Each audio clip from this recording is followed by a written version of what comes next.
What is up, everybody? Welcome back to my channel. I'm Nick, and today we're building another house in The Sims 4. This one is in the world of Oasis Springs, and it's a desert Adobe inspired family home. It has 3 bedrooms and 3.5 bathrooms. I think it's more contemporary on the outside, so that's kind of how I would describe it. It's perfect for a small family or a group of friends.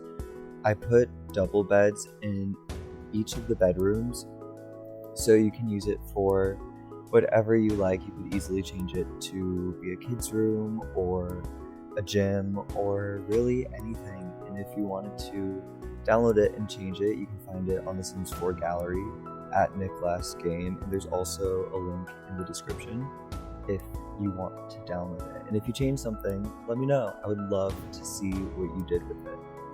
We're wrapping up the general structure of the outside. We're adding on just some of the final details. I love this really intricate design. I don't know, it's a window in the game, but I don't know what it would be in real life. They're like little tiles, maybe. Very, very cool.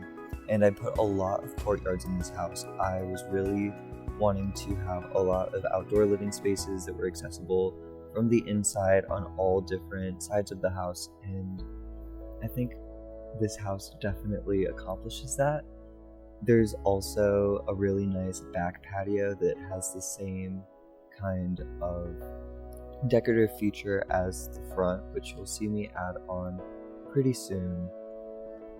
Here I'm just adding a little bit of stonework to line the outside of the walkway, which is just leading to the front of the house. There is a garage, and you can kind of see a car off on the left of the screen right now. You can't actually drive it, but I love just adding garages for realism. And you can easily change it to something else that's more functioning if you wanted to. It could be another bedroom. There's a whole bathroom off of there. I actually cut out the bathrooms and the mudroom and the just secondary kind of living areas, like the hallways. I left in all of the main living spaces in the bedrooms so you can see what those look like, but there are screenshots at the end with absolutely everything, so you can just watch all the way there or skip to the end if you don't want to see me speed build it or listen to me. Right now I'm just adding on a little detail to separate the backyard patio from the, I guess, middle courtyard.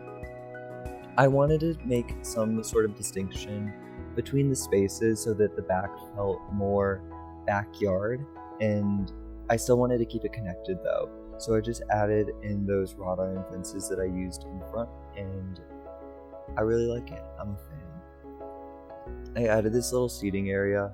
I think it would be really nice to just, sit there, have some lemonade or something on a really hot day, because it just looks out to the corner of the lot, and it's a really cool little spot. I added that window shutter just because I thought in a climate like this, a lot of other houses would have shutters like that, or historically they might have used shutters. I don't really know, but that was what I thought in my head, so I figured it would be like paying tribute to some other popular architectural features of the area. So that was my extremely in-depth reasoning for that one little piece of decor.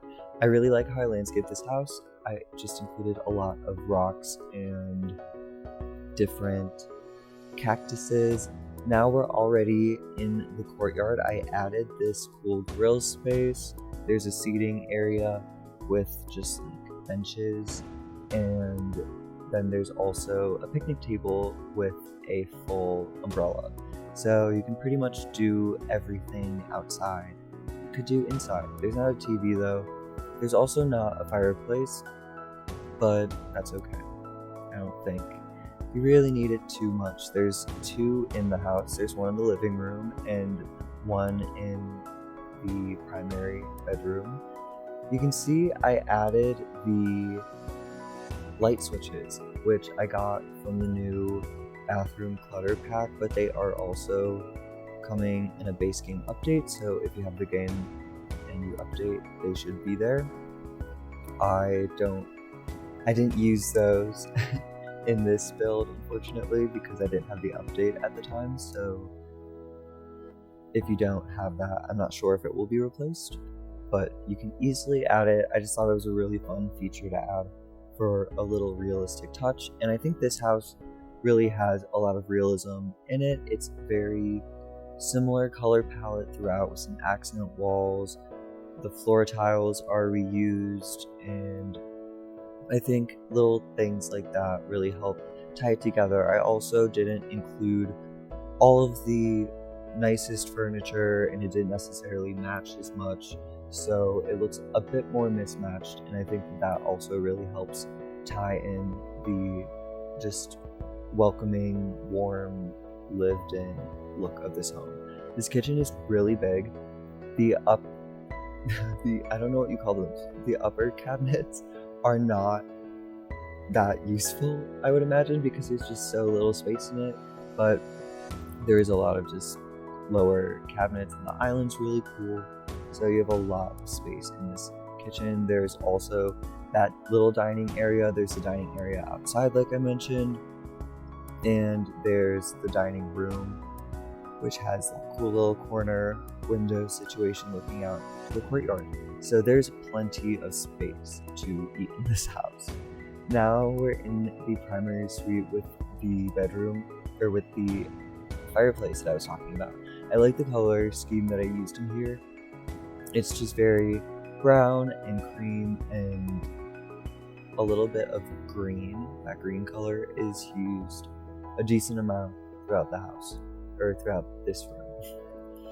And I put these 2 little statues on there facing each other. They were pretty cool. Now we're on to one of the guest bedrooms. It could be a daughter's bedroom, like a teenager or a child or something, if you wanted to put a family in here instead of a group of friends, or whatever.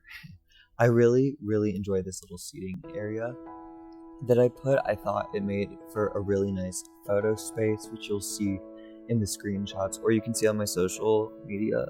I post edited versions of some of the screenshots, so you can see them a little bit more polished than in here. And I put in this triple mirror, which I thought just looked really realistic to a lot of, like mid-2000s homes. They just have like lots of big wall mirrors. And this is the last bedroom in the house with some cool windows. The other one had an access to the patio. But we're at the end of the video. Thank you so much for watching, everyone. I will catch you in the next one. Have a great day.